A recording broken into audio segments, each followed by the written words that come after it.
नमस्कार चाची, कैसे हैं? आपसे बातचीत करना बहुत अच्छा लगता है। ये सब जो मेरा चैनल वैनल है ये बहुत भौकाली टाइप नहीं है, ना कोई स्टूडियो है चलता फिरता। कहीं भी किसी भी दशा में अब बात कर लेता हूँ। इससे अपनापन लगता है। टिप टाप मेंटेन होकर प्रोटोकॉल के साथ बात करना मुझे बिल्कुल नहीं अच्छा लगता है। खैर चलिए, मुझे महाभारत काल की याद आ जाती है।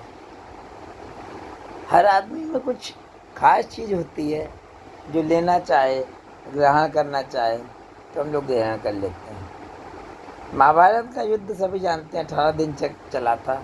बड़े बड़े योद्धा थे, भीष्म, द्रोणाचार्य, कृपाचार्य और कर्ण, अर्जुन, सभी लोग थे। अब भीष्म पितामह को तो इच्छा मृत्यु का वरदान भी था। एक बार दुर्योधन ने जो है आरोप लगा दिया भीष्म पितामह के ऊपर कि मुझे लगता है कि आप पांडवों का पक्ष लेते हैं, इसीलिए उनका वध नहीं कर रहे हैं। और काफ़ी खरी खोटी सुनाई। ये सुनकर भीष्म पितामह गुस्से में आ गए। भीष्म पितामह ने कहा, कल मैं पांचों पांडवों का वध कर दूंगा। जीवन में हमारे साथ भी बहुत चीज़ें आती हैं कि कोई भी समस्या आए तो समस्या का निगेटिव समाधान ढूंढते हैं, लेकिन समस्या का पॉजिटिव समाधान कैसे ढूंढा जाए। जैसे मैं एक सज्जन से बात कर रहा था, उनके यहाँ गया तो वो अपने मिस्त्री को जो है रूह अफ़ज़ा का शरबत पिलाते थे। हमने कहा कि रूह अफ़ज़ा का शरबत पिलाते हैं? और हर आदमी तो मिस्त्री और मजदूर को गाली दे के बात करता है और मजदूर से कहता है कि बीड़े पीने में इतना समय बर्बाद करते हो। तो उन्होंने कहा, किसी को प्यार से जीतने के लिए गाली के बजाय रूह अफ़ज़ा पिला दो, वही काफ़ी है। अरे लाखों का मकान बनता है, कुछ 100 रुपए में रूह अफ़ज़ा का शरबत पिला दो तो कौन बहुत भारी नुकसान हो जाएगा। तो साथियों, मैं बात कर रहा था महाभारत काल की, तो इनकी द्रौपदी की बात कर रहा था कि भीष्म पितामह ने प्रतिज्ञा की कि मैं पांचों पांडवों को कल मार डालूंगा किसी भी हालत में। अब उस समय प्रतिज्ञा होती थी। प्रतिज्ञा का मतलब है कि वो हो जाना। खैर श्री कृष्ण को ये बात पता लगी। श्री कृष्ण से बड़ा डिप्लोमेट तो कोई हुआ ही नहीं, और हमेशा मुस्कुराते भी रहते थे।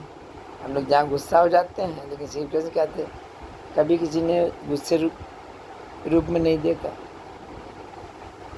खैर श्री कृष्ण को नहीं समझ में आया क्या किया जाए।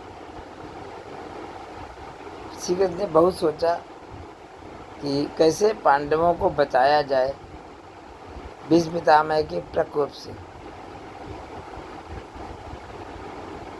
उन्होंने द्रौपदी को बताया कि कल जो है तुम्हारे पतियों का वध हो जाएगा पांचों, और तुम विधवा हो जाओगी। द्रौपदी जो है परेशान हो गई, लेकिन श्री कृष्ण जो है किनारे खड़े खड़े मुस्कुरा रहे थे। द्रौपदी कह रही थी कि मुझे इतनी चिंता है, मेरे पतियों की जान पर बनाई, आप मुस्कुरा रहे। श्री कृष्ण ने कहा, तुम दिमाग लगाओ कि कैसे बच सकती है।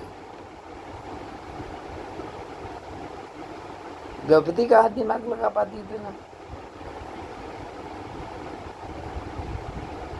अब श्री कृष्ण के सामने उसने सरेंडर कर दिया। कहने नहीं, आप ही चलो, मैं कुछ नहीं जानती। कहने चलो अच्छा मेरे साथ।